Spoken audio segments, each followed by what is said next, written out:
Muy buenas tardes. Creo para aquí es tarde, para nosotros muchas veces ya sigamos esta noche.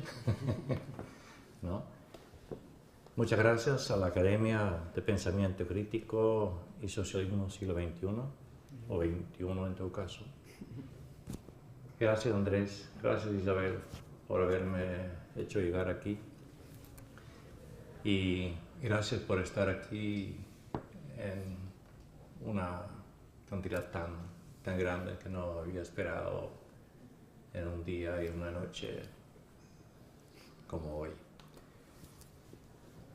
Bueno, también interesante, yo creo que estamos a 2 años y un día del 15 de mayo, ¿no? Creo que es una fecha muy histórica para ustedes. Y quisiera hablar realmente sobre la crisis del capitalismo, pero también, sobre todo, también mirando qué viene después, ¿no? Y como vivo y trabajo desde hace más de 40 años en América Latina, tengo un poquito un enfoque latinoamericanista al respecto, por lo menos no tan, ¿cómo se llama?, del eurocentrismo, es un poco, rompo un poco con esta visión, ¿cómo se llama?, eurocentrista. Y yo creo que es una visión más global, donde también se ve el peso del sur que puede tener en el cambio de la racionalidad económica que estamos viviendo. Yo no digo que en el norte y en Europa no puede haber grandes aportes, pero puede también señalar cómo desde el sur están también diseñando una posibilidad de que este sistema tienda a agotar en su racionalidad y que puede provocar mundialmente el sur un cambio de racionalidad hacia una sociedad que yo llamaría postcapitalismo y como lo llaman como se llama Venezuela desde tiempos de Chávez, socialismo siglo XXI, que fue más un lema cuyo contenido debería definirse, pero por lo menos anunció que ya no hace falta mirar hacia atrás hablando del socialismo, sino que se puede mirar hacia adelante, qué podría ser el socialismo del siglo XXI. Entonces, comienzo con el origen más estructural del capitalismo, que es, ¿cómo se llama?, lo que se llama la composición orgánica del capital, que quiere decir la relación de tecnología y mano de obra. Y yo creo que hemos tenido, por decirlo así, esta crisis de manera crónica en el capitalismo, y quiero mostrar de alguna manera cómo el desarrollo tecnológico, de hecho, está llegando a los límites de lo posible dentro del capitalismo, y que en vez de aumentar la tasa de ganancia a la innovación tecnológica, más bien la hace disminuir a partir del punto donde estamos, y eso necesita explicación. Entonces eso quiere decir también que la relación de producción no da más para continuar en la lógica del capital. Entonces voy a explicar, en primer lugar, y es un poco la influencia de la demografía en la economía política sobre la vida media de las cosas que hacemos en el capitalismo, y más que todo las cosas que se hace como tecnología, edificios, o como lo llaman, capital fijo en el capitalismo. Sabemos de que cuando uno aumenta la tecnología, que se produce en menos tiempo más cosas, y eso ha generado constantemente crisis de sobreproducción, y que los años 30 se caracterizan por eso. No voy a volver a esto, sino después de los años 30 se habla de una cuestión para salir de la crisis, que fue la esencia del keynesianismo en su momento, que es acortar la vida media de las cosas para tener demanda efectiva. La demanda efectiva fue un concepto clave en el pensamiento de Keynes y se ha hablado de muchas cosas, pero lo que menos se ha hablado es de la obsolescencia programada de todo lo que nosotros producimos. O sea, cuanto menos vida tenga un producto, más rápidamente se vende y revende y el ciclo de capital se corta. Por lo tanto, si haces 2 ventas en un año, digamos, en vez de una, duplicas, ¿cómo se llama la ganancia? La frecuencia con que haces la ganancia, aunque la magnitud de la ganancia puede ser menor por unidad, se aumenta, digamos. Y esto ha dado empuje al capitalismo hasta los fines de los años 60, principios de los 70. Y bien sabemos, y voy a distinguir ahora, tenemos un análisis que podemos hacer sobre las cosas que nosotros consumimos. Sabemos muy bien de que hoy en día todo está obsoleto, apenas hemos comprado un celular o una computadora y la única sensación con la cual salimos del negocio es seguro esto ya no es lo último que hay, seguro ya he comprado algo que no responde a las últimas necesidades, etcétera, etcétera, ¿no? Entonces todo es desechable, todo es vida útil cada vez más cerca de cero. Es la esencia y los chinos van un paso más allá, tiene vida útil, negativo, está chocho la cosa antes de que uno lo usa. O sea, y uno reclama después, dice, mira, ¿de qué reclamas? Usted sabía que era chino, ¿no? Y con eso basta. Igualmente, la garantía sobre productos duraderos, ¿no? Antes se daba garantía de 1 año y vos sabías que cualquier cosa que tenía el producto antes del año te sustituían el producto, ¿no? Lavadora que fuera, nevera, equipo sonido, bla, bla, bla, etcétera, etcétera. Y hoy por hoy, cuando dice que la cosa tiene una garantía de 1 año, tú sabes que al año comienza a tener problemas la cosa. O sea, la garantía es al revés, ¿no? La garantía es que los problemas comienzan al año, ¿no? Entonces, eso es en cuanto a los productos que nosotros consumimos. Tenemos entonces vida útil cada vez más cero. Y eso también se refleja en las cosas que nosotros acumulamos. Si después de 15 años nos mudamos de casa, uno se da cuenta cuánta porquería tiene albergado en un clúster, no sé cuánto, que nunca ha usado. Se compra, pero no se usa. O sea, el valor de uso se comprueba por el valor de cambio. O sea, se compró, por lo tanto es útil, aunque no lo usas. O sea, en el capitalismo el valor de uso no es previo desde el sujeto, sino desde el vendedor, en la fábrica, la transnacional. Si se vendió la cosa es porque es útil. La utilidad se refleja a través de la venta. Nunca se usa después, pero de eso no viene al caso en el capitalismo. O sea, la inversión de esta lógica es la economía postcapitalista. La pregunta es, ¿cómo llegamos ahí? Y voy poco a poco, digamos, a explicar cómo se llega ahí. No solamente las cosas que nosotros consumimos tienen una vida cada vez más corta, sino también el equipo tecnológico, las máquinas, los edificios que utilizan las empresas tienden a tener una vida cada vez más corta. O sea, antes del keynesianismo, digamos, hasta la Segunda Guerra Mundial, los productos tenían una larga vida, ¿no? Entonces, una cosa que todavía queda como herencia es el ferrocarril. O sea, estos hierros están, y pregunta cuántos años están allí. Se hicieron en aquel momento para que tuviera, no digo vida eterna solo hay, que yo sepa, en un país en América Latina, es Cuba, ¿no? una nevera, digamos, de la tatarabuela para la tataranieta porque no habrá otra, ¿no? Y una máquina de vapor en una, ¿cómo se llama?, plantación de caña, tiene todavía utilidad en Cuba, no sé si entienden, ¿no? Puede tener 100 años, pero no es porque no solo no entraron en la lógica del capitalismo, tampoco tienen las divisas como para reemplazar, por decirlo así, esos productos.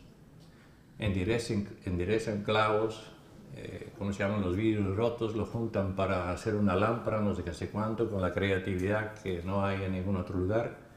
El parque de automóviles hasta hace poco fue un museo rodante al aire libre, ¿no? O sea, eran carros que cualquier millonario paga una fortuna para tenerlo, porque ahí están bien mantenidos, no hay repuestos, ellos hacen los repuestos ahí, etcétera, etcétera. Es el único lugar en el mundo donde hay vida eterna, ¿no? Entonces, el capitalismo es todo lo contrario de esto, ¿no? Entonces, si las máquinas, por decirlo así, tenían una vida media de 50 años cuando era la época de las máquinas de vapor, conforme uno pasa la línea, sobre todo los años 40, 50, la línea va para abajo. Cada vez menos duran las máquinas. ¿Y por qué? ¿Es porque la moda? No. Es que la idea del capital es, cuando yo tengo la tecnología de punta, entonces me lleva la ventaja sobre los demás. Entonces, en términos económicos, contables, de precio, con más rapidez. O sea, la maquinaria todavía sirve, pero ya no sirve para la competencia. Entonces yo, al haber depreciado más rápidamente, puedo comprar la nueva tecnología más antes que mi competencia, pero vos crees que sos inteligente, pero todos hacen al final de cuentas más o menos lo mismo. Entonces, la vida media de la tecnología de esta forma tiende a bajar. Y bueno, el último libro que publiqué, bueno, esta semana en Granada, digamos, tengo un poco de estadísticas sobre cómo se bajan los edificios, digamos, en el agro de 100 años a cada vez menos, a 50, a 30, etcétera, y los de las fábricas, ni hablar. Por ejemplo, edificios viejos, universidades antiguas, para las computadoras son un horror, no hay enchufes, digamos, posibles para meter esa tecnología. Entonces, se tiende, conforme las máquinas se renuevan y se cambian, no sé cuánto, se tiende a decir, este edificio ya no sirve, es obsoleto para la tecnología nueva que tenemos. Entonces, también los edificios, conforme baja la vida media de la tecnología, los edificios también tienden a ser cada vez más, comillas, desechables. Y veo bien, Estados Unidos tuvo la vanguardia con Canadá en esta materia y entonces tenía la vida media más corta ya que los países europeos, y Japón andaba en la cola. Pero Japón tenía, porque bien recordamos, y lo digo con, ¿cómo se llama?, claridad, Japón tenía en la bandera, en los años 70 y 80, acortad la vida media de la tecnología y triunfarás. Y todos sabemos que en los años 70, 80, todo el mundo hablaba de lo que hablan hoy de China. Estos, aprendad japonés, porque eso va a ser el futuro. Ahora dicen, aprenda mandarín, porque esos condenados van a dominar el mundo. Y Japón quedó fuera de juego. Es muy importante entender por qué, ¿no? Japón acortó la vida media de la tecnología más de lo que hizo Europa, más de lo que hizo Estados Unidos, y entró en crisis y no ha podido salir más. Y voy a explicar por qué es esto. Esto sucede cuando, como se llama, bajo la vida media de la tecnología. Yo creo como empresario que voy a ganar más porque tengo la tecnología de punta.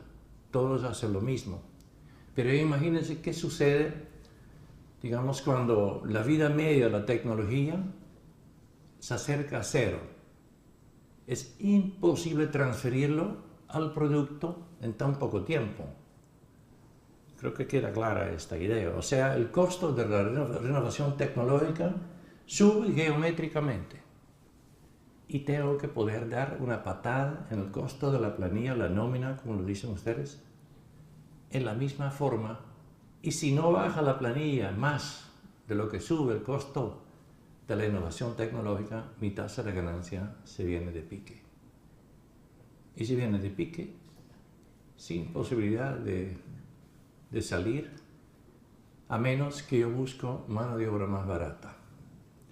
El capitalismo, mejor dicho, en su época neoliberal, jamás dijo que el problema de la baja de la tasa de ganancia fue el costo intransferible de la tecnología. No, dijeron el alto costo de la mano de obra. Echaron la culpa a nosotros, teníamos que ser más flexibles, más desechables, importan migrantes, bueno, ya no, en España por lo menos ya acabó la fiesta, ¿no? Entonces, o el capital sale a los países donde la mano de obra es más barata. ¿Y por qué China entonces? Bueno, en China hay mano de obra barata por doquier. Y no solamente, ¿cómo se llama? También porque es un régimen de origen socialista, no sé cuánto, y hubo servicios colectivos. En el socialismo, digamos que en el capitalismo hay que pagarlos y ahí están cubiertos con el Estado, no sé cuánto, entonces tenían una mano de obra ricamente barata, ¿no? Y como es una población de 1.3 mil millones de gente, para rato. Entonces eso era el Eldorado. Porque si yo voy con mi capital, ¿no?, hacia un país chico, y me instalo ahí, pronto también tengo incapacidad de reemplazo de la fuerza de trabajo ahí en ese país, no sé si entiende, digamos en los tigres, ¿no? Cuando son relativamente chicos, cuanto menos la talla de la población, más rápidamente, digamos, encarece otra vez la mano de obra y se acaba la leyenda de la mano de obra barata. Entonces, cuanto más numeroso un país, más interesante y con gran capacidad sustitutiva la fuerza de trabajo, más interesante para que el capital migre para allá.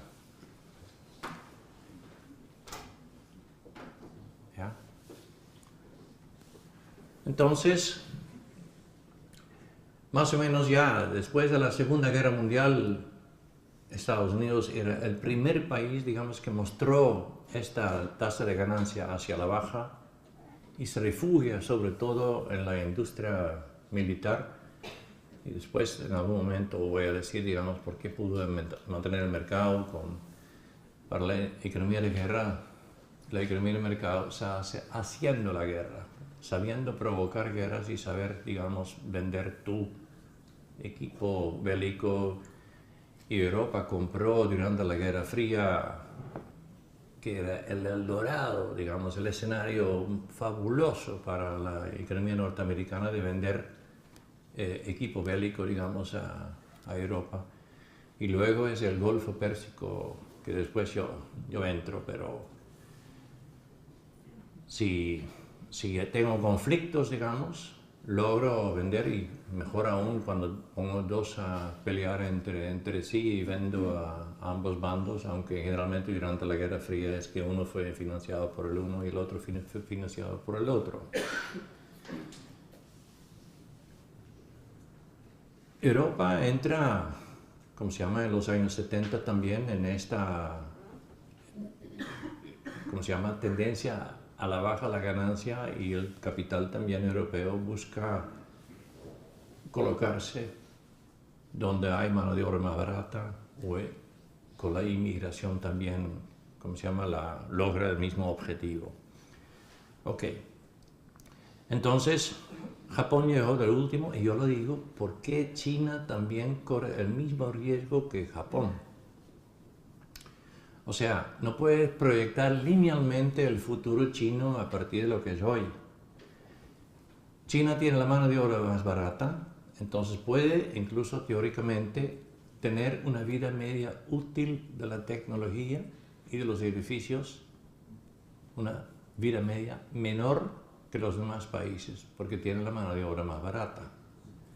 Japón tuvo la desventaja por dos lados. Por un lado, la capacidad de reemplazo de la fuerza de trabajo al generalizarse la relación salarial en el país de, qué sé yo, 50% o menos, incluso, digamos, en los 50, a más de 80, 85%, finales de 80.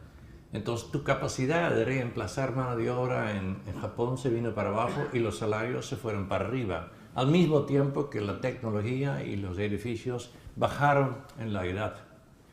Entonces yo digo, lo que pasa con China, también China, digamos, está buscando la tecnología de punta, con las inversiones en primer lugar de afuera, viene la tecnología de punta,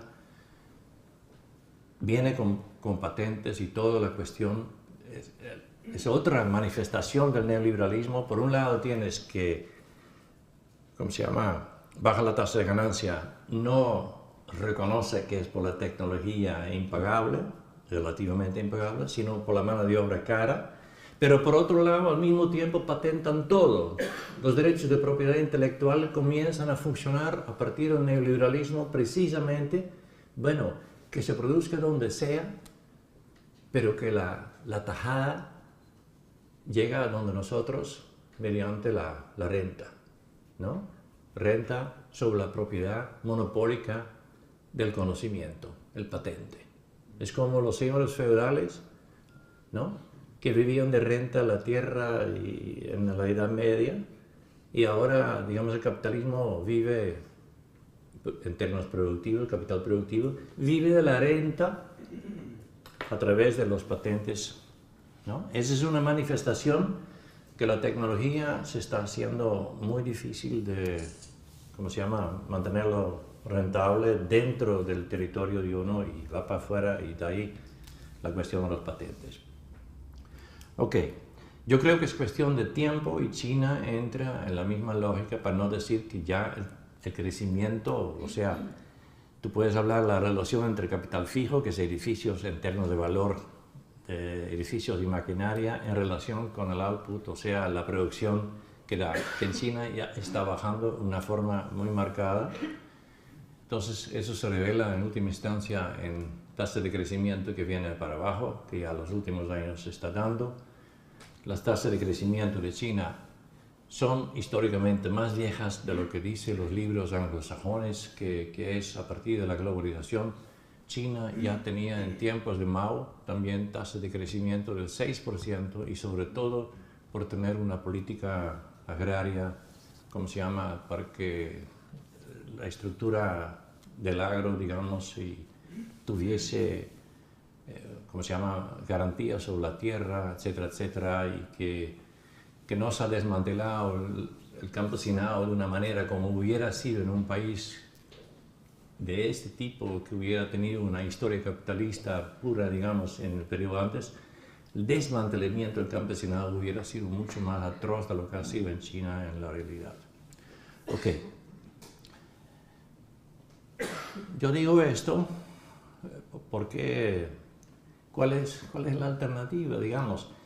Yo dije, por un lado es la economía de guerra, y por otro lado puedo hablar, digamos, la otra alternativa es que el capital se fuga en el capital financiero, especulativo, ficticio.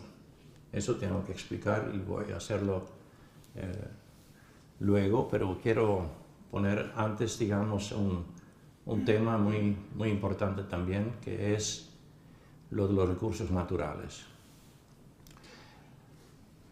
Al tener la lógica de la vida cada vez más corta, tanto de los productos que nosotros consumimos como de los edificios, de las empresas, edificios en general, ¿no?, pero también de las empresas, la maquinaria, los equipos, etc.